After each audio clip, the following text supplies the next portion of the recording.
नमस्ते मित्रों, कथा निधि चैनल पर आपका बहुत बहुत स्वागत है।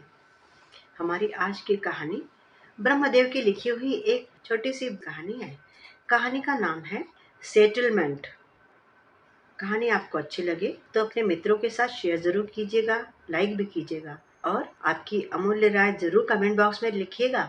साथ ही चैनल पे नए हैं तो चैनल को सब्सक्राइब भी जरूर कर लीजिएगा।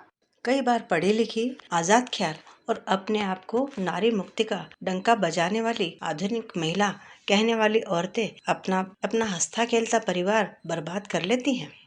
कहानी का अंत जरूर देखिएगा, आप चौंके बिना न रहेंगे। तो चलिए कहानी शुरू करते हैं। एलिस ने अपना सामान एक ही सूटकेस में बंद कर दिया। वह केवल अच्छा और जरूरी सामान ही ले जाना चाहती थी और अपने प्रिय पति को अंतिम पत्र लिखने बैठ गई। पत्र छोटा होना चाहिए, 2 टूक, क्योंकि पीटर के लिए यही उपयुक्त रहेगा और वह पसंद भी करेगा। उसने कलम उठाई और लिखा, मैं हेनरी से प्रेम करती हूँ और उसके साथ जा रही हूँ। तलाक की कार्यवाही बाद में होती रहेगी। मुझे यकीन है तुम्हें आपत्ति न होगी, क्योंकि तुम सदा ही ये कहते रहते हो कि जब भी हम दोनों में से कोई साथ रहना पसंद न करेगा, हम तलाक ले लेंगे। बच्चे हमारे हैं नहीं, इसलिए किसी की चिंता की आवश्यकता नहीं है और कोई राह नहीं है। हालांकि तुम्हें आरंभ में शायद दुख हो और एकाकीपन भी अनुभव हो। बस। और अंत में हस्ताक्षर। यही तो तरीका होना चाहिए। न जाने कितने लोग व्यर्थ में जीवन काट देते हैं एक ही व्यक्ति के साथ, जबकि साथ रहना पसंद नहीं होता। तब भी काश सब इन दोनों की तरह समझदार हो सकते। वह उठी, अपना सूटकेस उठाया और द्वार पर ताला लगा दिया। इस समय दोपहर में सारे पड़ोसी तो काम पर होते हैं और उनकी बीवियां आराम कर रही होती है। पड़ोसिन की लड़की बाहर खेल रही थी, उसे चाबी दे दी, जैसे प्रायः वह दे जाती है। कोई भी बाहर नहीं था। वह सड़क पर आ गई।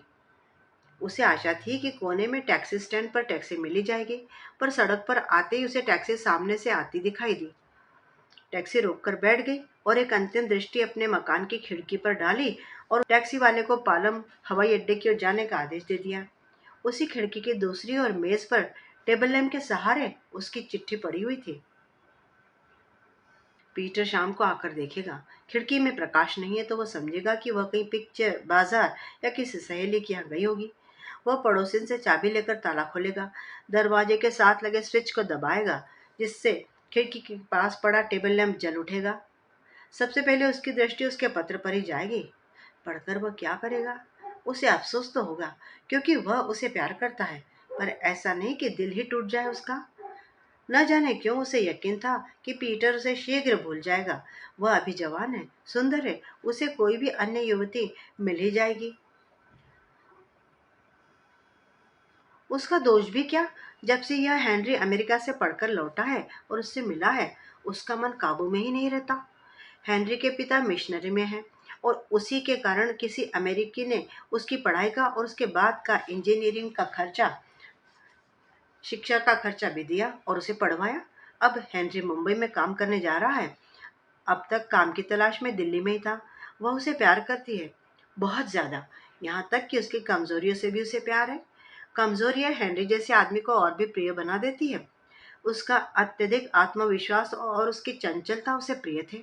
वह कब क्या कर बैठे और कहाँ क्या प्रोग्राम बना ले, यह जानना कठिन होता था। इसी अनिश्चितता के कारण ही तो वह जहाँ जाता पार्टी में जान डाल देता। इसी कारण तो जीवन सदा उसके साथ ताजा रहता था।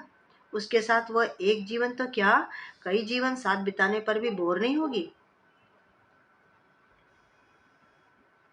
ड्राइवर ने कहा, मेम साहब, हवाई अड्डा आ गया। तब कहीं एलिस का ध्यान भंग हुआ। अरे, इतनी देर तक वह हेनरी के विषय में ही सोचती रही क्या? टैक्सी से उतरकर उसने पैसे दिए, सूटकेस उठाया और अंदर चली गई। सूटकेस एयरलाइंस के पास जमा करवा के वह हेनरी की खोज करेगी। हेनरी ने कहा था कि प्लेन तो जाएगा 6 बजे, लेकिन तुम 5 बजे पहुंच जाना। पहले वहां बैठकर चाय पियेंगे, गपशप करेंगे। सामने रेस्टोरेंट में उसे हेनरी नहीं दिखा तो वह बाहर की ओर मुड़ गई। दरवाजे के पास ही पुस्तकों की दुकान पर वह खड़ी होकर पुस्तकें देखने लगी, पर उसका ध्यान तो प्रवेश द्वार से प्रवेश करते आगंतुकों पर था। कोई सूट बूट सुसज्जित व्यक्ति अंदर घुसता तो एक बार तो उसकी धड़कन बढ़ जाती, पर वह निराश हो जाती जब देखती कि वह व्यक्ति हेनरी न होकर कोई और है। उधर माइक पर घोषित हो रहा था, 6 बजे मुंबई जाने वाले मुसाफिर अंदर चले। थोड़ी देर के बाद उसने उद्घोषक द्वारा अपना नाम पुकारा जाता सुना। जब दोबारा उसका नाम लेकर कहा गया, मिसेस एलिस पिंटो के नाम एक संदेश हमारे पास है, वह इंडियन एयरलाइंस के काउंटर पर आ जाए, तो वह खुशी खुशी उस ओर बढ़ी। जरूर हेनरी का ही संदेश होगा। वहां गई तो एक व्यक्ति ने उसका नाम सुनकर एक पत्र उसे थमा दिया। एलिस ने पत्र खोला। हाँ, पत्र तो हेनरी का ही था। लिखा था, मेरी प्रिय, मुझे क्षमा करना, मैं बहुत सोचने पर इसी परिणाम पर पहुंचा हूं कि हमें यह नहीं करना चाहिए। कारण कई है, पर तुम्हें दो टूक बात पसंद है, इसलिए समझ लो कि मैं जो कुछ कह रहा हूँ ठीक ही है। मैं 4:30 बजे के प्लेन से मुंबई न जाकर कोलकाता जा रहा हूँ। पत्र पढ़कर उसे न क्रोध आया न रोना। उसने उस पत्र के टुकड़े टुकड़े किए और फेंक दिया। वह बाहर आई। उसके होठों पर एक पतली सी मुस्कुराहट खेल रही थी। ऐसा ही तो स्वभाव था हेनरी का, सदा अनिश्चित। इसी से तो कई जीवन वह उसके साथ बिताने पर भी बोर न होती। टैक्सी में बैठकर उसने घर का पता बताया।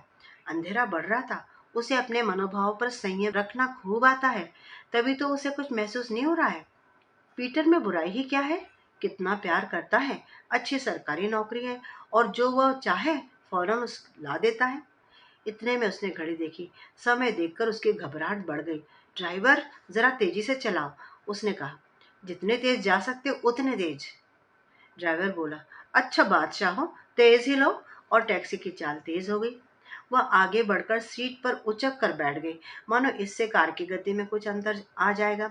वह सोच रही थी, अगर वह समय पर पहुंचकर टेबल लैंप के सहारे पड़े पत्र को फाड़ दे, तब तो सब ठीक हो जाएगा।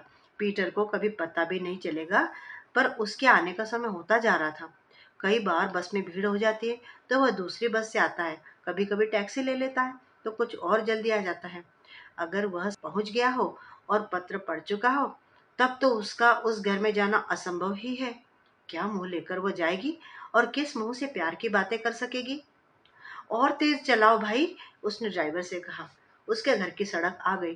टैक्सी वाले ने उन घरों की कतार के सामने लाकर टैक्सी खड़ी की, पर वह बैठी रही। ड्राइवर ने पीछे मुड़कर देखा। उसे बैठा देखकर बोला, आप तो जल्दी में थी। पर वह सामने अपने मकान की खिड़की की ओर देख रही थी। उसमें से बत्ती का प्रकाश छन कर बाहर आ रहा था। पीटर आ गया होगा।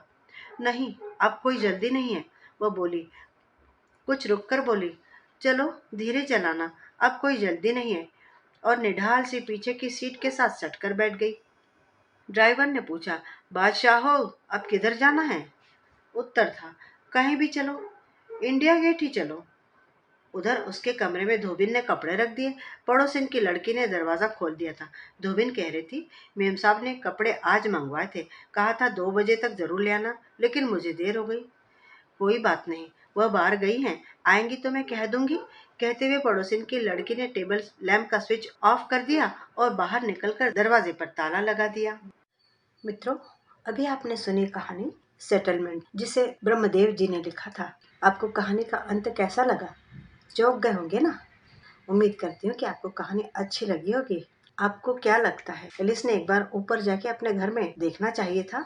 एलिस ने ये कैसा सेटलमेंट कर लिया?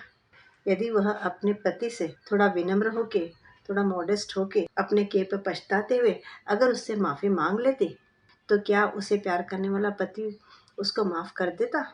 उसकी गृहस्थी बच सकती थी? कमेंट करके बताइएगा ज़रूर। और चैनल पर नए हो तो चैनल को सब्सक्राइब भी ज़रूर कर लीजिएगा। कहानी सुनने के लिए बहुत बहुत धन्यवाद। आपका दिन शुभ हो।